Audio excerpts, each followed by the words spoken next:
Previous క్లాస్లో మనము budget అనే పదం ఎలా ఆవిర్భవించింది, బడ్జెట్ను ఎవరు రూపొందిస్తారు, భారతదేశంలో బడ్జెట్ను ఎప్పటి నుంచి ప్రవేశపెడుతున్నాడు, అసలు ప్రభుత్వానికి ఆదాయం ఎలా వస్తుంది, దీనికి సంబంధించిన సమాచారాన్ని అయితే తెలుసుకున్నాం. ఈ క్లాస్ విషయానికి వచ్చేసరికి అసలు బడ్జెట్ అంటే ఏమిటి, బడ్జెట్ అనేది ఎన్ని రకాలుగా ఉంటుంది, అసలు ఇప్పటివరకు బడ్జెట్లో ఎటువంటి మార్పులు వచ్చాయి, దీనికి సంబంధించిన సమాచారాన్ని మనం ఎప్పుడు తెలుసుకున్నాం. Hi hello welcome to T1 academy. నేను మీ ఆజాద్.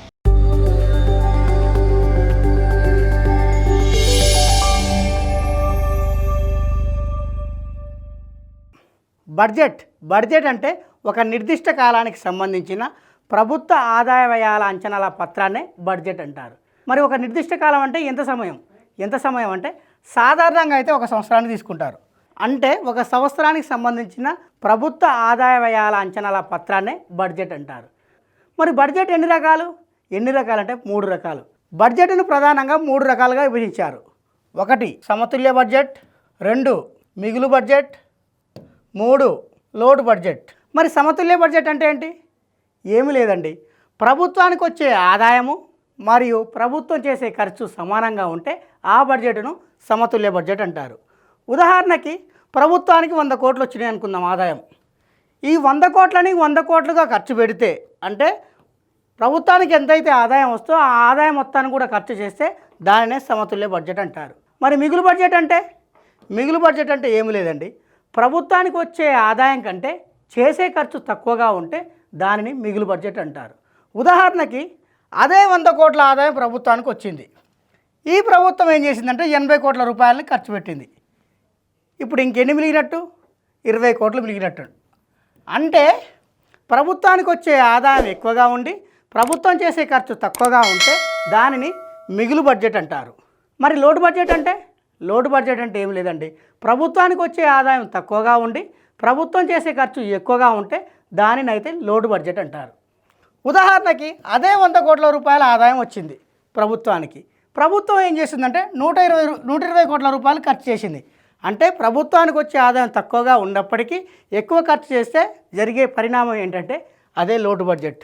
మరి మీకు ఇక్కడ డౌట్ రావచ్చు, మరి వీళ్ళ దగ్గర ఉన్నాయే 100 కోట్లు కదా, 120 కోట్లు ఎట్లా ఖర్చు చేశారని. ఈ 120 కోట్లు ఎట్లా ఖర్చు చేశారంటే వీళ్ళ దగ్గర ఉన్న డబ్బుతో పాటు వీళ్ళు ఏం చేస్తారంటే ప్రపంచ బ్యాంకు నుంచి కానీ లేకపోతే ఆర్బీఐ నుంచి కానీ అప్పు తీసుకుంటారు. అలా అప్పు తీసుకొని ఖర్చు పెడతారనమాట. అంటే వాళ్ళ దగ్గర ఉన్న ఆదాయం కాకుండా అప్పులు తీసుకొని ఖర్చు చేస్తే జరిగేదే లోటు బడ్జెట్. మరి బడ్జెట్ 3 రకాలు ప్రధానంగా చెప్పుకున్నాం. వాటితో పాటు ఇతర రకాల బడ్జెట్లు కూడా ఉన్నాయి. ఏంటి అంటే 0 based budget, 2 gender budget, 3 outcome budget. ప్రధానంగా బడ్జెట్ 3 రకాలని చెప్పుకున్నాం. 1 సమతుల్య బడ్జెట్ అని, 2 మిగులు బడ్జెట్ అని, 3 లోటు బడ్జెట్ అని. వాటితో పాటుగా 0 బేస్డ్ బడ్జెట్ అని, జెండర్ బడ్జెట్ అని, అవుట్కమ్ బడ్జెట్ అని 3 రకాలుగా ఉన్నాయి. ఇంకా మరి 0 బేస్డ్ బడ్జెట్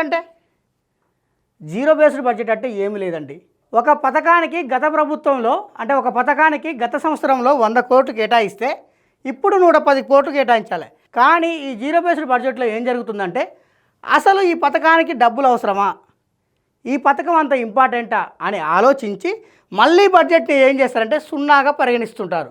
అసలు ఈ పథకానికి ఇన్ని డబ్బులు అవసరమా లేదా, ఒకవేళ అవసరం అయితేనేమో నిధులు కేటాయిస్తారు, ఒకవేళ ఈ పథకానికి అవసరం లేదనుకో ఆ పథకాన్ని రద్దు చేస్తారు. అంటే గతంలో కేటాయించిన డబ్బుల్ని మళ్ళీ స్టార్టింగ్ నుంచి చేస్తారనమాట. అంటే అసలు నిజంగా ఆ పథకం వర్తబులా కాదా అని చెక్ చేసిన తర్వాత అది వర్తబుల్ అయితే దానికి అప్పుడు నిధులు కేటాయించడం జరుగుతుంది. ఒకవేళ అది వర్తబుల్ కాదనుకో వెంటనే ఆ పథకాన్ని అయితే రద్దు చేయడం జరుగుతుంది. అలా చేసేదాన్నే 0 బేస్డ్ బడ్జెట్ అంటారు. మరి జెండర్ బడ్జెట్ అంటే ప్రభుత్వం బడ్జెట్ను ప్రవేశపెడుతుంది. ప్రభుత్వం ప్రవేశపెట్టే మొత్తం బడ్జెట్ ఏదైతే ఉందో అందులో కొంత భాగాన్ని కేవలం మహిళల కోసమే ఖర్చు చేస్తారన్నమాట. అంటే మహిళల కోసమే కేటాయిస్తుంది. అలా కేటాయించిన బడ్జెట్నే జెండర్ బడ్జెట్ అంటారు. ఉదాహరణకి మన భారతదేశంలో బేటీ బచావో బేటీ పడావో అనే పథకం ఉంది. ఇది పూర్తిగా మహిళలకు సంబంధించిన పథకం. దీనికోసం నిధులు కేటాయిస్తుంది. దానితో పాటుగా మహిళా స్వయం సహాయక బృందాలు కూడా ఉన్నాయి, అంటే సంఘాలు కూడా ఉన్నాయి, వాటి కోసం కూడా నిధులు అయితే కేటాయిస్తుంది. ఇలా మొత్తం బడ్జెట్లో ఒక భాగాన్ని కేవలం మహిళల కోసమే, అంటే మహిళల అభివృద్ధి కోసము, మహిళల ఆరోగ్యం కోసము, మహిళల సంక్షేమం కోసం ఏదైతే బడ్జెట్ని కేటాయిస్తారో ఆ బడ్జెట్ని జెండర్ బడ్జెట్ అంటారు. మరి అవుట్కమ్ బడ్జెట్ అంటే ఏమీ లేదండి, భారత ప్రభుత్వం ఉంది, భారత ప్రభుత్వం ఏం చేసిందంటే విద్యా అభివృద్ధి కోసం 1000 కోట్లను అయితే కేటాయించింది. ఈ 1000 కోట్లను ఖర్చు పెట్టింది ఎవరు? భారత ప్రభుత్వమే. అంటే 1000 కోట్లు కేటాయిస్తే 1000 కోట్లు ఖర్చు పెట్టింది. 1000 కోట్లు ఖర్చు పెట్టితే అందులో ఎన్ని కొత్త స్కూళ్ళు నిర్మించావు, ఎంతమంది కొత్త పిల్లలు అందులో చేరారు, ఎంతమంది పాస్ అయ్యారు, ఇవన్నీ కూడా లెక్కలు తీసి చేస్తే దానినే అవుట్కమ్ బడ్జెట్ అంటారు. అంటే కేవలం కేటాయించిన దాన్ని ఖర్చు పెడితే అది అవుట్కమ్ బడ్జెట్ కాదు. కేటాయించింది ఎంత మేరకు పని చేసింది, ఎలా ఫలితాలు వచ్చాయని చెబితేనే దానిని అవుట్కమ్ బడ్జెట్ అంటారు. మరి ఇప్పటి వరకు బడ్జెట్లో ఎటువంటి మార్పులు జరిగాయి? ఎటువంటి మార్పులు జరిగాయంటే, ఒకటి సమయంలో మార్పు వచ్చింది, 2 తేదీలో మార్పు వచ్చింది, 3 బడ్జెట్ విలీనంలో మార్పు వచ్చింది.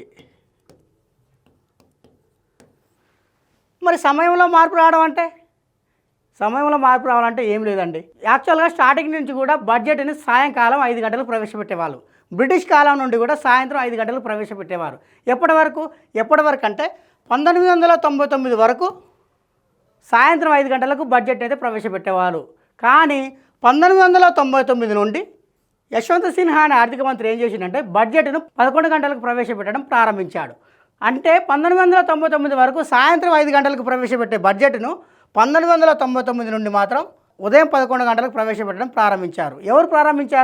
ఎవరు ప్రారంభించారంటే యశ్వంత్ సిన్హా ప్రారంభించారు. మరి అప్పుడున్న ప్రధానమంత్రి ఎవరు అంటే వాజ్పేయి. మరి తేదీలో మార్పు అంటే ఏం లేదండి. 2017 వరకు ఫిబ్రవరి నెలలో చివరి పనిదినం ఏదైతే ఉంటుందో ఆ రోజున మాత్రమే బడ్జెట్ను ప్రవేశపెట్టేవారు. ఎప్పటి వరకు? 2017 వరకు. 2017 నుండి ఏమైందంటే ఫిబ్రవరి 1వ తారీఖు నుండి బడ్జెట్ను ప్రవేశపెట్టడం జరుగుతుంది. మరి ఫిబ్రవరి 1వ తారీఖు నుండి బడ్జెట్ను ప్రవేశపెట్టాలని చెప్పేసి దానికి రూపకల్పన చేసింది ఎవరు అంటే అరుణ్ జైట్లీ. అంటే 2017 వరకేమో ఫిబ్రవరి నెలలో చివరి పనిదినం ఏదైతే ఉంటుందో ఆ రోజున ప్రవేశపెట్టేవారు. కానీ 2017 తర్వాత అంటే 2017 నుండి అరుణ్ జైట్లీ మాత్రం ఫిబ్రవరి 1 నుండి బడ్జెట్ను ప్రవేశపెట్టడం అయితే జరుగుతుంది. ఇంకోటి బడ్జెట్ విలీనం అనుకున్నాం. బడ్జెట్ విలీనంలో మార్పులు అంటే యాక్చువల్గా సాధారణ బడ్జెట్ అని రైల్వే బడ్జెట్ అని ఈ రెండింటిని కూడా విడివిడిగా ప్రవేశపెట్టేవారు. ఎప్పటి వరకు అంటే 2017 వరకు కూడా విడివిడిగా ప్రవేశపెట్టేవారు. అంటే సాధారణ బడ్జెట్ సపరేట్ గాను రైల్వే బడ్జెట్ను సపరేట్ గాను ప్రవేశపెట్టేవాడు. ఎప్పటి వరకు? 2017 వరకు. మరి 2017 నుండి ఏం జరిగిందంటే ఈ సాధారణ బడ్జెట్ను మరియు రైల్వే బడ్జెట్ను ఈ రెండింటిని విలీనం చేసి కేవలం ఒక బడ్జెట్ను మాత్రమే ప్రవేశపెట్టడం అనేది జరుగుతుంది. మరి రైల్వే బడ్జెట్ని సాధారణ బడ్జెట్లో విలీనం చేయాలని ఏ కమిటీ సూచించింది అంటే వివేక్ దేబ్రా అనే కమిటీ సూచించింది. ఎప్పుడు? 2017లో. మరి సాధారణ బడ్జెట్ని రైల్వే బడ్జెట్ను విడివిడిగా ప్రవేశపెట్టాలని ఏ కమిటీ సూచించిందంటే అక్వర్త్ కమిటీ సూచించింది. ఎప్పుడు? 1921లో. అంటే 1921లో అక్వర్త్ కమిటీ సూచనల మేరకు 1924 నుండి సాధారణ బడ్జెట్ను మరియు రైల్వే బడ్జెట్ను విడివిడిగా ప్రవేశపెట్టడం అయితే జరుగుతుంది. అదే 2017 విషయానికి వచ్చేసరికి వివేక్ దేబ్రా కమిటీ సూచన మేరకు ఈ సాధారణ బడ్జెట్ని ఈ రైల్వే బడ్జెట్ని ఆ రెండింటిని విలీనం చేసి కేవలం ఒక బడ్జెట్కి మాత్రమే ప్రవేశపెట్టడం అనేది జరుగుతుంది. బడ్జెట్ మార్పులో మరో మార్పు ఏంటంటే బడ్జెట్ పత్రాలను తీసుకురావడంలో మార్పులు జరిగినాయి. 2019 వరకు కూడా బడ్జెట్ పత్రాలను ఎందులో తీసుకొచ్చేవాళ్ళంటే సూట్ కేసులో తీసుకొచ్చేవారు. 2019 వరకు అయితేనేమో సూట్ కేసులో తీసుకొచ్చేటోళ్ళు ఏటిని? బడ్జెట్ పత్రాలను. 2019 నుండి ఏమవుతుందంటే సూట్ కేసు బదులుగా ఎరుపు రంగు వస్త్రం కలిగిన ఏదైతే బహిఖాతా ఉన్నదో ఈ బహిఖాతాలో తీసుకురావడం సాంప్రదాయంగా మారింది. ఇది ఎవరి సాంప్రదాయం అంటే భారతదేశం యొక్క సాంప్రదాయం. మరి 2021లో ఏమైందంటే ఈ బహిఖాతా స్థానంలో డిజిటల్ ట్యాబ్లెట్లు వచ్చినాయి. అంటే 2019 వరకు అయితేనే కేవలం సూట్ కేసులో మాత్రమే బడ్జెట్ పత్రాలు తీసుకొచ్చేవాళ్ళు.